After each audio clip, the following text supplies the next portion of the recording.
If people are impeding your development, you sacrifice your relationship with them. It's a very, very rough rule. Let's say you're miserable and unhappy. Okay, here's a cure. Find what's valuable and let it go. So we could say, well, maybe it's a relationship that you have. Maybe it's a relationship with your parents, right? And the relationship is pathological, but you're locked into it, you value it, and no wonder, because it's a relationship with your parents. And you're suffering terribly because of it. Well, what do? Maybe you let it go. It's a sacrifice. And the idea is that, well, that'll clear the future for you. Well, very frequently when people are suffering terribly, not always, because sometimes you just suffer stupidly, blindly, and without recourse, you know. You get cancer and then you die. So we have no idea how to deal with that. But sometimes the reason that you're suffering is because you just won't let go of the thing that's biting you. And I've had clients like this. I can't stop communicating with my mother, who phones me 3 times a day, every day of my life, and never says anything that isn't unbelievably critical and demeaning. I can't let that go. That's not such a good idea. The funny thing too, often when people let something like that go, it goes away, sorts itself out, and then comes back. So they don't even end up losing it. But unless they're willing to let it go, to sacrifice it, they make no headway whatsoever. And I'm not saying I'm a great man, but I'm telling you this here though, I ain't what I was. You might not think all that much of me, but you would if you knew what I was though.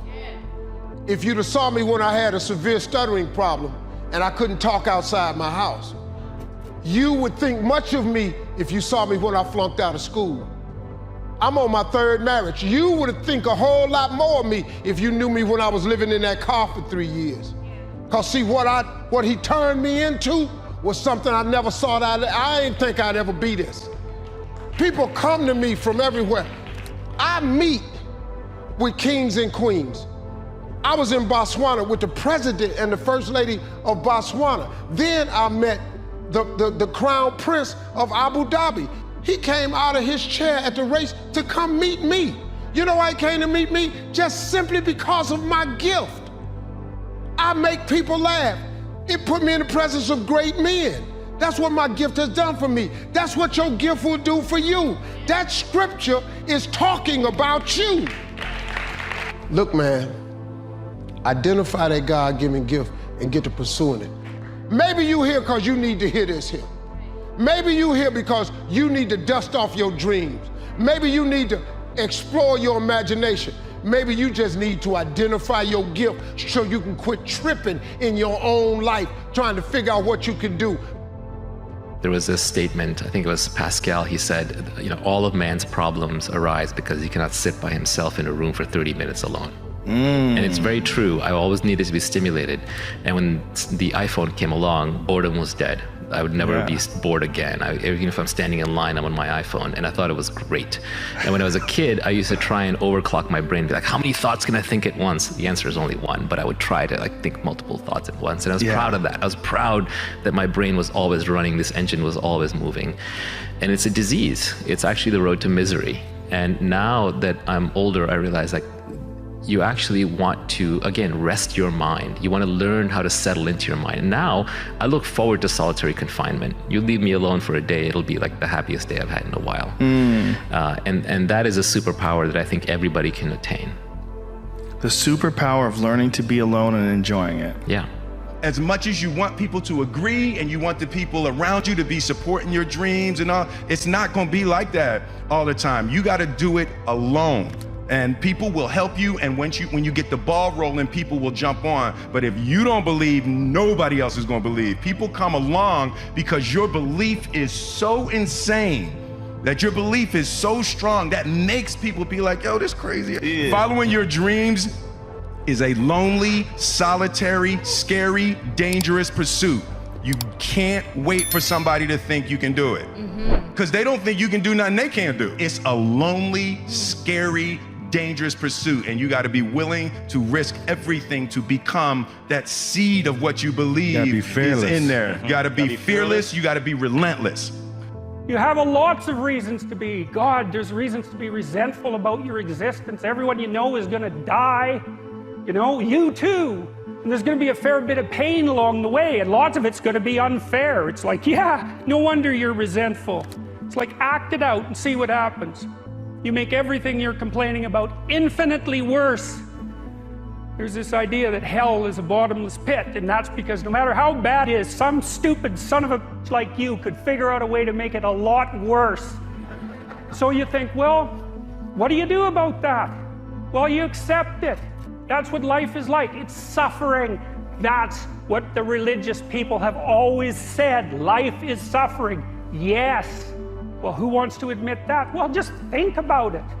Well, so what do you do in the face of that suffering? Try to reduce it. Start with yourself. What good are you? Get yourself together for Christ's sake, so that when your father dies, you're not whining away in a corner, and you can help plan the funeral, and you can stand up solidly so that people can rely on you. That's better. Don't be a damn victim. Of course you're a victim. Put yourself together. And then maybe if you put yourself together, you know how to do that. You know what's wrong with you, if you'll admit it. You know there's a few things you could like polish up a little bit, that you might even be able to manage in your insufficient present condition. And so you might shine yourself up a little bit, and then your eyes will be a little more open, and then you can shine yourself up a little bit more, and then maybe you could bring your family together instead of having them be the hateful, spiteful, neurotic, infighting batch that you're like doomed to spend Christmas with. So then you fix yourself up a little bit, kind of humbly, because, you know, God, you're a fixer-upper if there ever was one. And then you got to figure out, well, can you figure out how to make peace with your idiot brother? And probably not, because he's just as dumb as you, so how the hell are you going to manage that? And so then maybe you get somewhere that way, and your family's sort of functioning, and you find out, well, that kind of relieved a little bit of suffering, although it reduced the opportunities for spiteful revenge, and that's kind of a pain in the neck.